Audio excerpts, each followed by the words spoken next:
Welcome আমার Chitra kitchen ডায়েরিতে। আজ তোমাদের সাথে শেয়ার করব স্পেশাল পায়েস রান্না।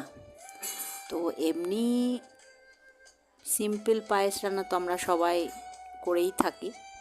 তো এখন তো খেজুর গুড়ের টাইম নয়, তাই কখনো কখনো ইচ্ছা হয় যে একটু খেজুর গুড়ের মতো পায়েস রান্না করে খেলে খুবই ভালো লাগে। তো এই টেকনিকে আমি তৈরি করলাম।